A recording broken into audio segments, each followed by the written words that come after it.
Peering out of the windows of his castle in Edinburgh, the King of Scots watched the worsening storm batter the city and landscape around him. It was nighttime, and the heavy black clouds had made the dark night still darker.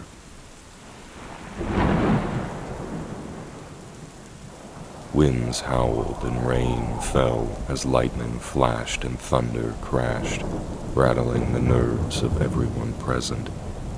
Everyone except the king. He was Alexander III, King of Scots. He watched the darkening night with a distracted indifference. Unlike everyone else, he didn't mind the storm. In fact, he intended to travel through it.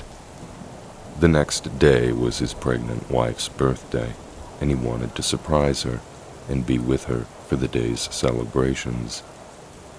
His advisors advised against it, reminding him of the many dangers that came with riding through the night. It was bad enough riding through the dark. A horse could lose its footing and fall, or a rider could become lost.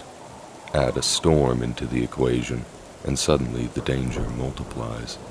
Roads could become unrecognizable or impassable. Creeks could become rivers, and flash floods were a real threat. There was hail, lightning, debris, and any number of other untold dangers. Even supposing one completed their journey through a storm, there was still the possibility of falling ill with a cold or pneumonia. These things happened, and they were very real threats, even to kings. But Alexander would not listen to his advisors. He was 44 years old. He'd lived his whole life in Scotland, and he had seen storms before, and he had survived them. Besides, he was king, and he could do as he pleased. Ignoring any final protests from his counselors, the King of Scots left the safety of his castle and made his way to the stables, where saddled horses were waiting for him and his small entourage. As King Alexander spurred his mount and set off into the stormy night, he never could have known that this ride would be his last. This is the story of the unlucky King Alexander III. This is the retelling.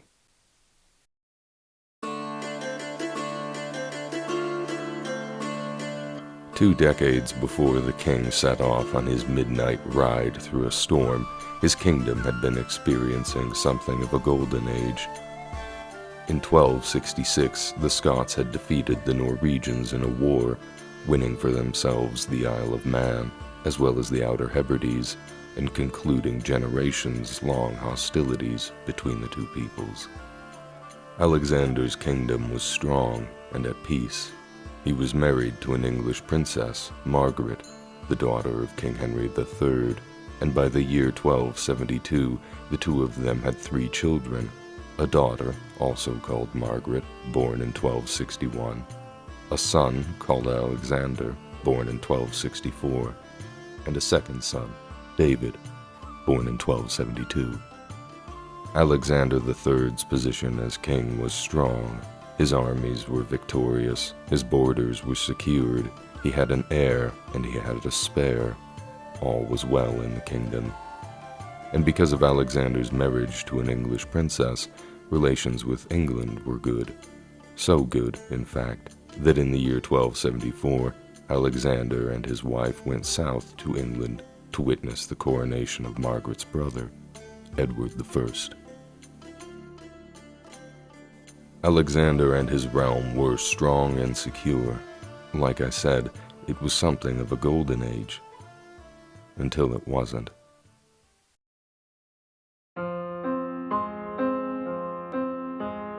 Six months after the coronation of Edward I, in August of 1274, Alexander's wife, Margaret, Queen of Scots, died.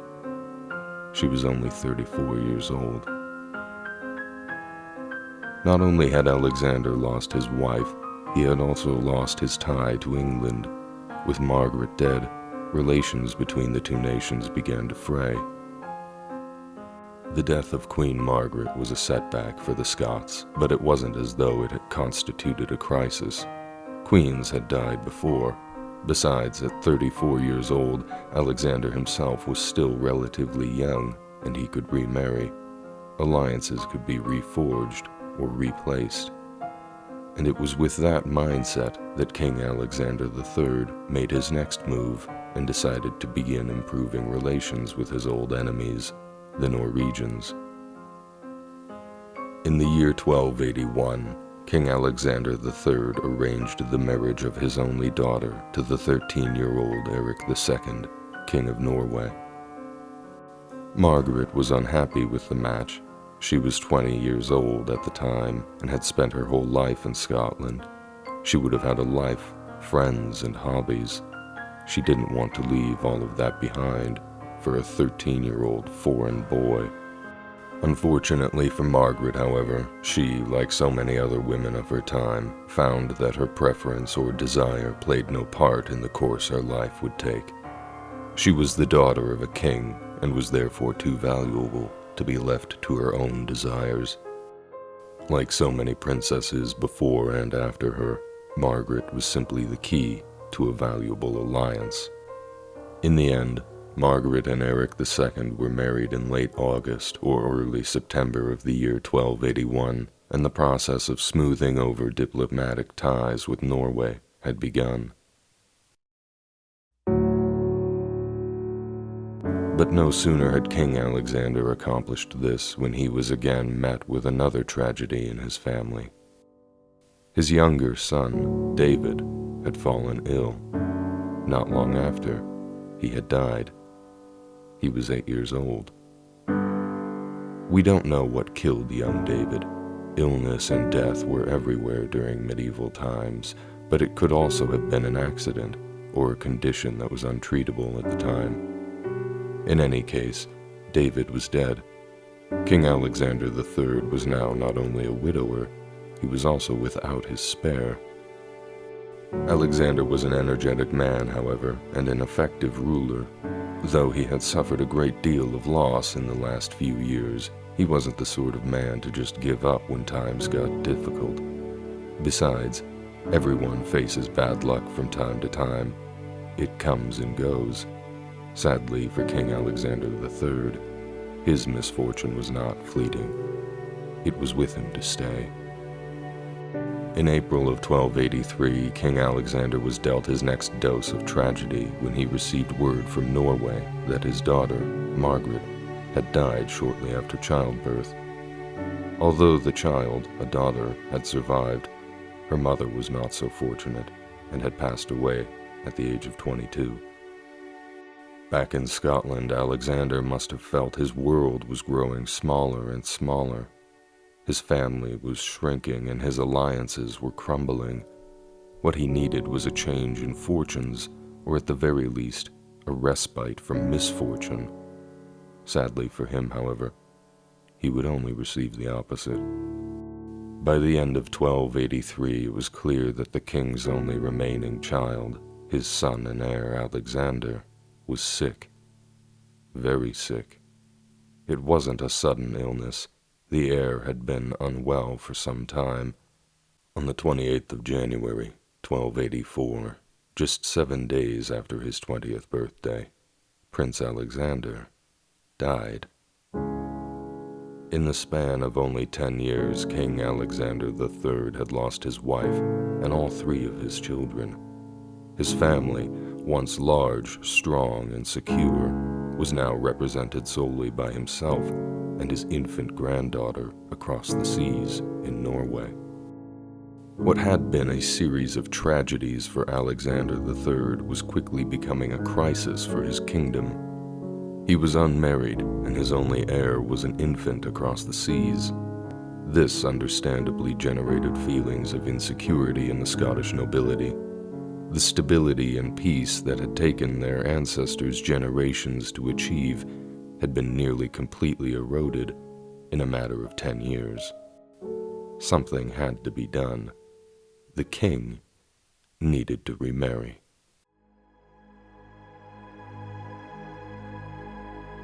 On the 15th of October 1285, King Alexander III remarried. His bride was Yolande de Dreux, a French countess, prominent and powerful in her own right. The marriage sent a clear message to England and King Edward I. The Scots were distancing themselves from their neighbors to the south and investing in a French alliance. The wedding was a grand ceremony, attended by many prominent nobles of both Scotland and France. Alexander was 44 years old, and his new bride was 22. Still, the match appeared to be a fruitful one, for soon Yolande fell pregnant. Alexander's kingdom, as well as his reign, had been nearing a state of crisis. He had lost nearly everything: his wife, his daughter, and both of his sons. He'd lost alliances, friends, and security. He had lost more in 10 years than most people lose in a lifetime. But he was not yet defeated. He had come back from the brink of crisis, forged a new alliance with the French, and saved his realm, as well as his lineage. At the age of 44, he was starting over, creating a new family, forging new alliances, and distancing himself and his realm from the English. His efforts seemed to be working. That is, until the evening of the 16th of March, 1286, where we began our story. Bracing himself against the wind and rain, King Alexander III and his small entourage rode through the night. Struggling to keep their torches lit, the riders would have trotted down washed-out roads or debris-strewn paths. Lightning lit the sky, and claps of thunder would have disturbed the horses. Mist and fog could have further obscured the path. Despite the peril, Alexander and his party made it to the ferry on the River Forth, and despite the danger, they crossed in the middle of the night. Arriving on the other side of the Forth at a settlement called Inverkeithing, the king was once again asked to stop for the night. The storm must have been getting worse.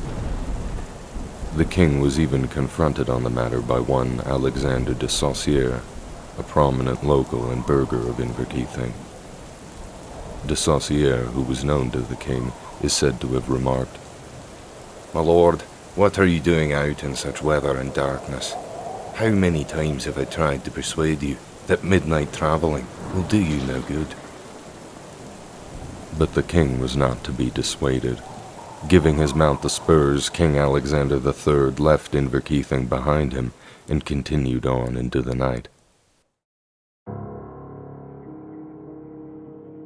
Perhaps he was thinking that the worst of the journey was behind him. He'd crossed the Forth without incident, and the ride from Inverkeithing to Kinghorn, where his wife was staying, was more or less a straight shot along the coast. Or perhaps there was an element of pride driving him onward. With everyone he met telling him to stop or turn back, King Alexander may have been even more inspired to press on.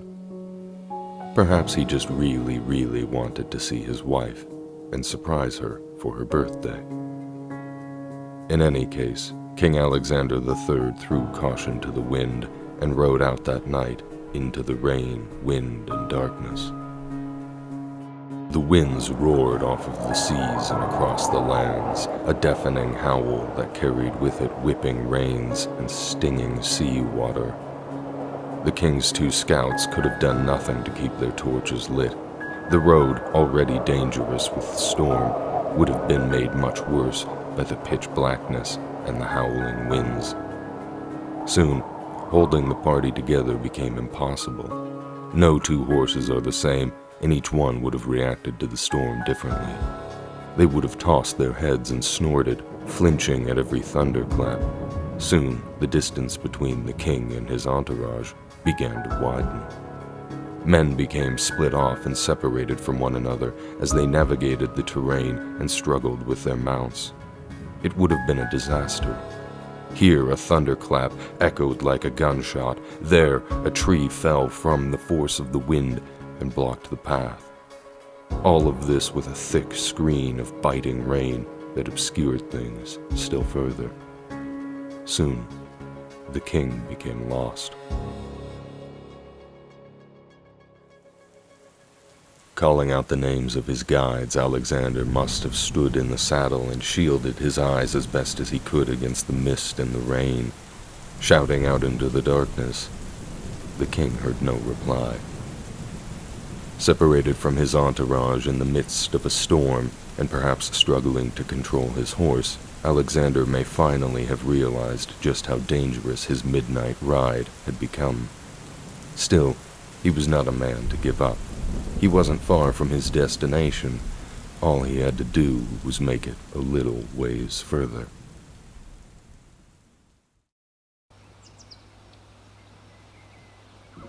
As dawn broke the next morning, it was clear to the king's entourage that there was a very serious problem. Having been separated from their king, Alexander's guides and his entourage had all come through the storm with their lives, arriving in Kinghorn at staggered intervals throughout the night. Now that the next day had dawned, it was clear that King Alexander III had never arrived. A search party was immediately dispatched to search for the lost king. He wasn't hard to find. King Alexander III and his horse were found not far from Kinghorn. He was dead of a broken neck. All his bad luck had finally ran out, or caught up with him, depending on how you look at it. It was said that in the dark and the storm, the king's horse lost its footing and fell down a cliff, killing it and its rider. However, there are no cliffs in the area that match such a description, although it is noted that there was a steep, rocky embankment that could easily have been responsible for the king's demise. The death of King Alexander III of Scots is a sad one, but perhaps not as sad as the tale of the fate that awaited his kingdom. Yolande de Dreux made an attempt at securing power for herself and her unborn child, but any support for her fell away when her pregnancy ended in stillbirth. With Alexander dead, there was only one surviving member of his dynasty left to take the throne, his half-Norwegian granddaughter, the little girl Margaret, who was called the Maid of Norway. Long gone were the glory days of King Alexander III and his large family. Now all of Scotland's political future was embodied by a foreign girl who was less than 5 years old. What Scotland really needed was unity, a single, strong leader who the nobles could rally around and support, and who could restore the security and peace that had gone missing over the last decade. What it got was the opposite. It was in the following years that prominent nobles within the realm began making their own claims to the Scottish throne, nobles like Robert Bruce and John Balliol. But all claimants would have to wait, for whether she was a child or not, Margaret, the Maid of Norway, was the heir. She had the blood. She had the right. She was next in line. Margaret, the Maid of Norway, was the last vestige of King Alexander III's line, and in September of the year 1290, she was on her way to claim her throne. Sadly, it was never meant to be. During her journey across the seas, the young Maid of Norway fell ill, likely with food poisoning, and the ship that carried her was forced to put in at Orkney. A few days later, young Margaret was dead. The situation that followed would lead to chaos for Scotland. No less than 13 noblemen laid claim to the Scottish throne, thus throwing the kingdom into a state of division that would eventually welcome in King Edward I of England as mediator over the whole affair. The fallout of these events in the decades to come would see some of the most famous characters and conflicts in all of Scottish history, from Robert Bruce, John Balliol, and William Wallace, to the Battle of Stirling Bridge, and ultimately, Scottish independence. All of which may never have happened if it weren't for the unlucky King Alexander III.